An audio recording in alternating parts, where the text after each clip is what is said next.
opportunity for female population in our country to work from home. It gives them flexibility. So we are also aiming to use e-Pakistan as a means of economically empowering our female population. The third E relates to environment, because as you know, we are climatically very vulnerable. So water and food security is a big challenge. And that is the third E on which we are focusing. How do we develop response to this climate change challenge to secure water and food security? The fourth E is energy. Pakistan also faces today great challenge due to high prices of oil and gas in international markets. So we have to cut down our import bills, and we have to focus not only to save foreign exchange but also to promote renewable and green energy. So how do we make our energy affordable and also green in order to be more responsible for future? And the fourth, and again one of the most important is, how do we create equity in our society through education, health and population control? We think that these are three very important drivers to create equity in our society. We cannot afford this new development paradigm which is based on technology, which is very capital intensive, to create more divide in the country. So government has to take a very proactive role to make sure that we are focused on creating equity in society. We uplift the most vulnerable people, groups and regions to mainstream them and give them requisite education, requisite health and requisite livelihood opportunities so that they can also get benefits of the new development or progress. So education is again one of the most important elements in our human resource strategy with health and population control.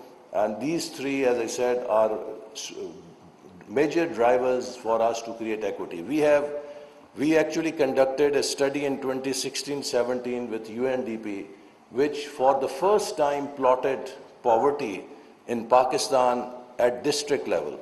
So we have also started a major program this year to target 20 poorest districts of Pakistan and mainstream them in next 5 to 7 years.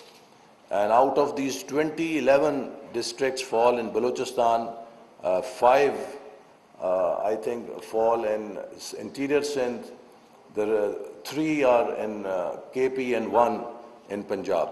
So we are hoping that this intervention will really help us through, like as they have an affirmative action in development, to mainstream these areas and we'll try to bridge the gap. Right now we are carrying out very comprehensive studies of these areas to determine their social, economic landscape and to identify the gaps and the drivers that can accelerate the development there.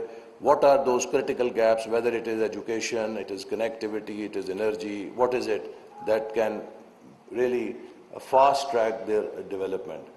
In education, we are working with the provinces, as you all know, that human resource development related, most of the areas have been devolved to the provinces. But that does not mean that federal government cannot take lead and not coordinate. So we are working very actively, proactively with the provinces, and in the coming budget, we are launching some major initiatives for bringing children into school so that we must have 100% universal primary enrollment. There is no reason why in this age any child should be without education. So we did one experiment in our previous government on an International Literacy Day.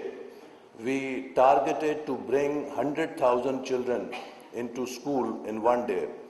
And what the result was that end of the day, more than 800,000 children had showed up for enrollment. So what that showed, there is not this is not a demand issue, it is actually a supply issue. We are not able to reach out and we are not able to accommodate. And when these children came to schools, we found that most of these schools were very crowded and they did not have enough teachers to retain these children. And after 3 months, more than half of the children were like dropouts. They could not be retained by the education system. So we are working very closely with the provinces how to strengthen our education coverage and bring every child into school. In last government, we also started a major initiative for national curriculum reform. Unfortunately, that got controversial during the previous government, but we are again reviving it. The idea is, it is not that you have to teach your children. You also have to see that what are you teaching them. More than 50% of the skills that we have today will be redundant in next 10 years. So the whole education experience has to be redesigned in light of the new skills that are going to emerge and that are already on the horizon. So that requires a very major restructuring of our education system, of our curriculum, of our training programs to be aligned with the new imperatives of fourth industrial revolution that already has come in.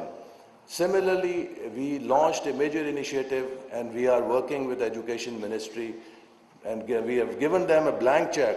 I'm still waiting for proposal from them that we want to set up state-of-the-art teacher training center which can become a benchmark for teacher training programs in the country. Because if you change curriculum, you don't train your teachers in new curriculum, that means nothing.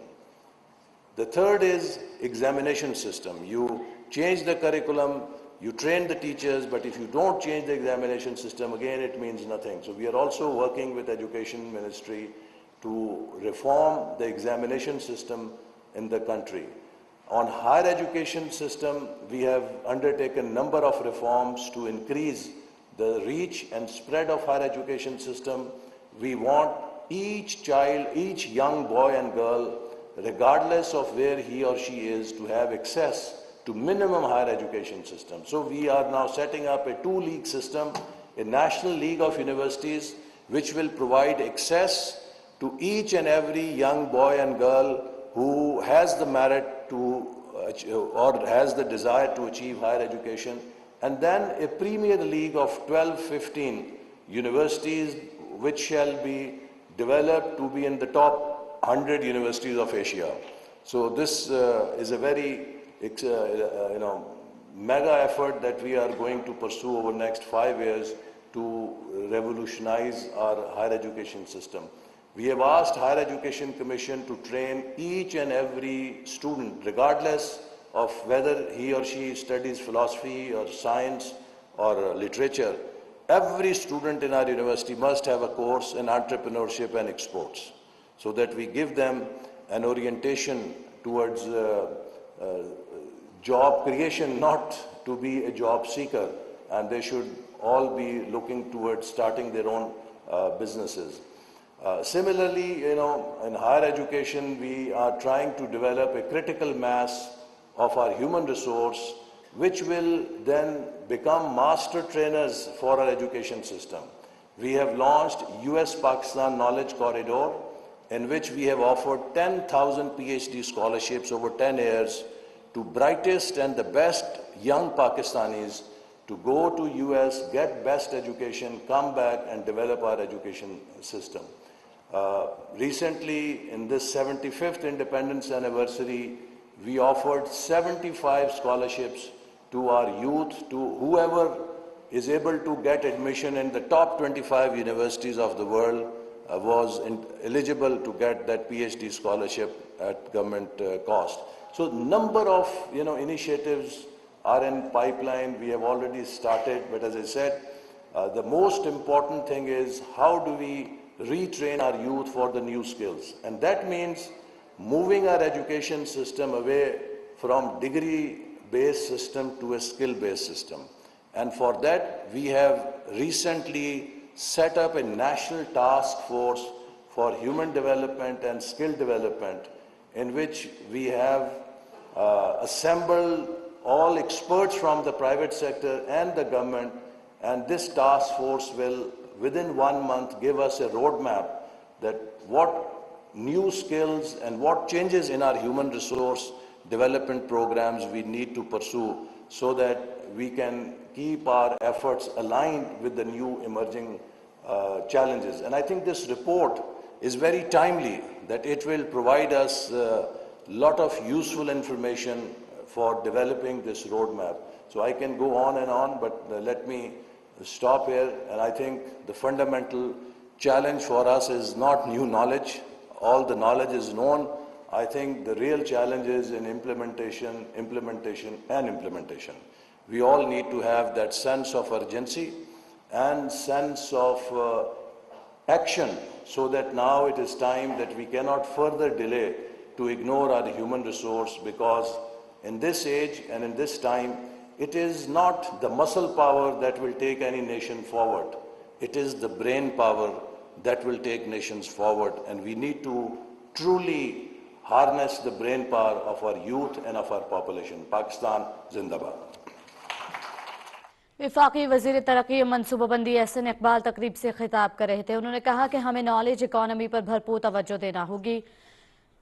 میں مختلف قسم کے مسائل پر قابو پایا. ماضی میں ملک کو شدید ترین انرجی بحران کا سامنا تھا. 2013 میں مختلف قسم کے مسائل پر قابو پایا گیا. نواز شریف کی قیادت میں ملک کو ترقی کی راہ پر لے کر آئے تھے. احسن اقبال نے مزید کہا کہ گزشتہ 4 برس میں ملک کی معیشت کو شدید نقصان پہنچایا گیا. گزشتہ 4 سال میں ترقیاتی بجٹ پر توجہ نہیں دی گئی. پاکستان کو موسمیاتی تبدیلیوں کے اثرات کا سامنا رہا. انہوں نے یہ بھی کہا کہ پائیدار ترقی کے حصول اور معاشی استحکام کے لیے طویل المدتی پالیسیز بنانا ہوتی ہے. معاشی استحکام کے لیے طویل المدتی پالیسیاں بنانا ہوں گی. انہوں نے یہ بھی کہا کہ جدید ٹیکنالوجی کے استعمال کے بغیر ترقی نہیں ہو سکتی اور خواتین کو بااختیار بنا کر ملکی ترقی میں شامل کر رہے ہیں. یہ احسن اقبال کا کہنا تھا. انہوں نے کہا کہ عالمی مارکیٹ میں تیل اور گیس کی قیمتیں بڑھنے سے توانائی بحران کا سامنا ہے. تعلیم، صحت اور آبادی کے تناسب میں بہتر منصوبہ بندی وقت کی اہم ضرورت ہے. جدید ٹیکنالوجی کے استعمال کے بغیر ترقی نہیں ہو سکتی. احسن اقبال تقریب سے خطاب کر رہے تھے. انہوں نے کہا کہ خواتین کو بااختیار بنا کر ملک کی ترقی میں شامل کر رہے ہیں. پاکستان کو موسمیاتی تبدیلیوں کے اثرات کا سامنا ہے. پائیدار ترقی کے حصول اور معاشی استحکام کے لیے طویل المدتی پالیسیاں بنانا ہوں گی. یہ احسن اقبال کا کہنا تھا. انہوں نے کہا کہ نواز شریف کی قیادت میں یہ ملک کو ترقی کی راہ پر لے کر آئے تھے.